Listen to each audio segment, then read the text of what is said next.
तो चलिए दोस्तों शुरू करते हैं फ्यूल का तीसरा और अंतिम भाग। एक तो हाथ आ गया, अब दूसरे की बारी। और उसके लिए मैंने खास इंतजाम करके रखा हुआ है। बस रुक जाओ। अब तुम तब दौड़ोगे जब हम तुमको दौड़ाएंगे। कौन हो तुम लोग? मेरा रास्ता क्यों रोकना चाहते हो? ये मुझे पहचान नहीं पा रहा है क्योंकि मैं इससे दूसरे रूपों में मिली हूं। जहां से आए हो वहीं से वह ड्रैगन आया था जिसको नागराज ने अपनी जान भेंट में दे दी थी। हमको वहां ले चलो, हम तुमको इनाम में तुम्हारी जान बख्श देंगे। रास्ता छोड़ो, मुझे एक काम पूरा करना है और मुझे देर हो रही है। इन थंबों को पार करके कोई इंसान नहीं जा सकता। इनका अगर तुमसे स्पर्श भी हुआ तो तुम खाक हो जाओगे। अरे, मैंने कहा असंभव। मेरे मेरे थंब इसने कील की तरह जमीन में गाड़ दिए। मैंने कहा था ना, यह मामूली इंसान नहीं है। इसको पकड़ने के लिए हमें अपनी शक्तियों का प्रयोग करना पड़ेगा, जो हम खुले में नहीं कर सकते। वह अंडरग्राउंड पार्किंग कैसी रहेगी? अब तो वहां कोई गाड़ियां निकालने भी नहीं है जाता। बेस्ट, पर ये वहां जाएगा कैसे? टो करके मिस्टर नागू। यहाँ हम आराम से बात कर सकते हैं। अब तुम या तो सच बताओगे या फिर आज के बाद कोई तुमको नहीं देखेगा। मुझे नहीं पता कि तुम क्या चाहती हो, पर अब मैं और नहीं रुक सकता। मुझे जबरदस्ती करने पर मजबूर मत करो। हमको भी जबरदस्ती करने पर मजबूर मत करो। और याद रखना, नागराज के हत्यारों तक पहुंचने के लिए अगर हमको जल्लाद भी बनना पड़ा तो बनेंगे। अजनबी का काम अधूरा छूट रहा था और विसर्पी को तो अपना काम हर कीमत पर पूरा करना था। ये ज्यादा देर तक मेरा पीछा नहीं कर पाएंगे। ये नहीं कर सकते। नहीं, हम नागों की गति का मुकाबला ये नहीं कर सकते। इनसे पीछे छूटते ही मुझे मुकाबले की तैयारी करने के लिए नागदीप की तरफ रवाना होगा। विसर्पी को यह आभास नहीं था कि उसका पीछा करने वाले पीछा छोड़ने वाले नहीं थे। ऐसे अकेले घूमने में पहचान लिए जाने का खतरा ज्यादा है। मुझे भीड़ में घुल मिलकर समुद्र तट तक पहुंचना होगा और वहां तक पहुंचने का एक भीड़ भाड़ वाला रास्ता मुझे नजर आ रहा है। मेरा टोकन लेने के लिए धन्यवाद। कोई बात नहीं जी। विसर्पी पर आई मुसीबत शायद टल गई थी। अब या तो तुम्हारी जुबान से सच बाहर आएगा या तुम्हारी पूरी जुबान। तुम तो वही हो जो मुझे घर ले गई थी। तुम दिल की अच्छी हो, इसलिए कहता हूं कि मुझे मत रोको। आओ। एक चक्कर में इतना तेज हवा का झोंका। Now it's a war situation boys, attack. उफ, इतनी चमक। चमक अंधा बना रही है, इसे रोकना होगा। क्रश। पर आखिरी बार अभी बचा था। ये खार तब तक मेरी जान नहीं लेंगे, तेरी जान नहीं लेंगे, जब तक मैं नहीं चाहूंगी। अब या तो जुबान खोल या ये खार तेरी सांसों की नली में घुसकर तेरी सांसें रोक देगा। और इन कांटों से आजाद होने की बेकार कोशिश मत करना, क्योंकि कोई भी जीवित प्राणी, इंसान, शैतान या देव मेरे बंदरों से बाहर नहीं निकल सकता। मुझे निकलना होगा। काम है तो पूरा करना भी होगा। वह गायब हो गया। सोडांगी तुम्हारे बंदरों से छूट गया कैसे? आश्चर्य है, उसे मेरे इस तंत्र की काट कैसे पता थी? इसको पता था कि ये तंत्र बंधन तभी तक काम करेंगे जब तक यही मेरी नजरों के सामने रहेगा। इसने कारों से एक आड़ बनाई और आजाद हो गया।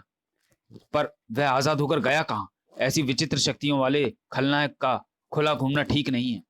वह खलनायक नहीं था। ध्यान दो, उसने सिर्फ अपना बचाव किया, हम पर वार नहीं किया। ऐसा विचित्र शक्तियों वाला इंसान कौन हो सकता है? कहीं ये नागराज ही तो नहीं है? नागराज का मृत शरीर हमको कहीं नहीं मिला था। नागराज में ऐसी शक्तियां नहीं थी। और अगर ये नागराज होता तो हमसे क्यों झगड़ता? वह हमसे नहीं झगड़ा था सोडांगी, हमने उससे झगड़ा किया था। पर कुछ भी हो, इस वक्त सिर्फ वही एक शख्स है जो हमारे सवालों के जवाब दे सकता है। तो तुम हमेशा मुझसे आंख बंद करने को कहते हो और पलक झपकते न जाने कहां से कहां पहुंचा देते हो। आखिर तुम बताते क्यों नहीं कि ये शक्तियां तुम्हारे पास कैसे आई? कौन हो तुम? बताऊंगा। अब इधर ध्यान दो। हमको इस इच्छाधारी नाग के विष की परीक्षा करनी है। इस कैमरे में लगा हुआ विशाल जनरेटर इस कमरे में लगा हुआ विशाल जनरेटर वैनम जनरेटर है। हम इस शहर की पावर लाइन से संपर्क दूसरे पावर स्टेशन से काट कर अपने वैनम जनरेटर से जब चाहें तब जोड़ सकते हैं। अब जैसे ही तुम इसका विष निकालोगे, निकाल लिया, गुड।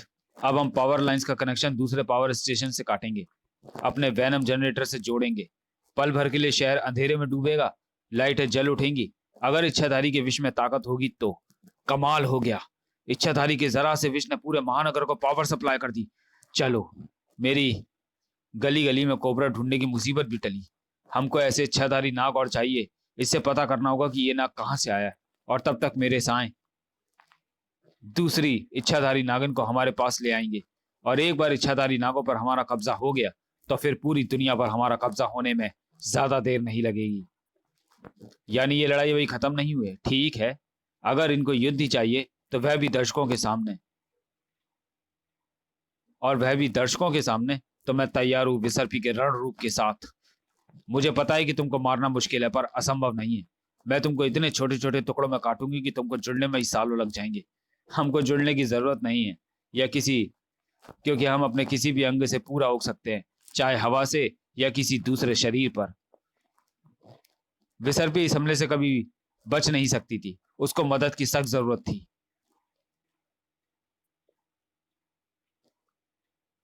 किंग, इधर देखो, ये कौन है? मुझे डिस्टर्ब मत करो। मैं इस इच्छाधारी नाग के मस्तिष्क से यह सूचना निकालने की कोशिश कर रहा हूं कि ये कहां से आया है। कर लो, कर लो, क्योंकि ये नागिन तो अब तुम्हारे हाथ आने से रही। क्यों? ऐसा कौन है जो किंग के सायों को रोकने की क्षमता रखता है? सॉरी, कौन है जो किंग को चुनौती देने की कोशिश कर रहा है? ये तुम क्या कर रहे हो? ये सैनिक इन बुलबुलों से डरने वाले नहीं है। बुलबुले तो वे होते हैं जिनके अंदर हवा भरी होती है। ये बुलबुले वे हैं जिनके अंदर बाहर की हवा का प्रेशर दूसरी चीजों को भरता है, जैसे सैनिकों के शरीर, क्योंकि इन बुलबुलों के अंदर वैक्यूम है, निर्वात। तुम्हारे साए तो बड़ी आसानी से पिट गए। पिट गए? मेरे साए पिट नहीं सकते, क्योंकि उनको पीटने का तरीका सिर्फ मैं जानता हूं। इनको नष्ट करना असंभव है। असंभव कुछ भी नहीं होता, बस तरीका होना चाहिए, और वह तरीका मुझे नजर आ चुका है। असंभव? इसने इसने मेरे सायों को नष्ट करने का तरीका ढूंढ लिया। क्या था वह तरीका? मुझे तो समझ में कुछ आया नहीं। तरीका तरीका तो मुझे तभी समझ में आ गया था जब बुलबुल से बाहर आते सैनिक अपनी परछाई की तरफ देख रहे थे। तभी मैं समझ गया था कि इनकी परछाई इनके लिए खास है, उसे नष्ट करना होगा। और परछाई को नष्ट करने का तरीका यही था कि उनकी परछाई को बनने ही ना दिया जाए। परछाई खत्म यानी दुश्मन खत्म। अब ये बताओ कि तुम कौन हो, और ये तुम्हारे पीछे क्यों पड़े थे? बताऊंगी भी तो शायद तुम समझ नहीं पाओगे। बस इतना जान लो कि जो मेरे पीछे पड़े हैं वे इस दुनिया के सबसे खूंखार जल्लाद हैं। ऐसे जल्लाद जिनको दुनिया ने आज तक देखा तक नहीं है। पर यह बताओ कि तुम कौन हो, और मेरी मदद करने के लिए तुम कहां से आ गए एकाएक? मैं जानता नहीं कि मेरा नाम क्या है, मेरी शक्तियां क्या हैं। बस ये जानता हूं कि मुझे संकेत मिला है कि यहाँ पर कोई मेरी मदद चाहता है और मुझे उसको बचाना है। संकेत मिला? यानी तुम्हारे पीछे कोई और है? कहीं वे मुझे फंसाने के लिए कोई षड्यंत्र तो नहीं? फिल्मी स्टाइल में पहले ही बनकर जान बचाओ, विश्वास पाओ फिर फंसाओ। विसर्पी की चिंता जायज थी, क्योंकि ऐसा ही आवाज किसी और को भी हो रहा था। विसर्पी विसर्पी यहाँ पर है और उस पर खतरा मंडरा रहा है। विसर्पी यहाँ पर है। कहाँ पर है वह? अगर वह मुसीबत में है तो हमें उसे बचाना होगा। हाँ, लेकिन पहले अपने आप को। असंभव। वैसे अच्छा है, मैं तो समझ रहा था कि नागराज के साथ ही मुझे टक्कर देने लायक दुश्मन खत्म हो गए। इससे खेलने में मजा आएगा।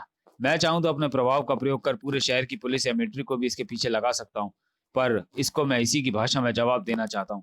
कोई भी भाषा बोल लो, पर तुम इस अजनबी से जीत नहीं पाओगे। क्यों? क्योंकि मुझे यकीन है कि ये नागराज है, रूप बदल कर आया है। बकवास।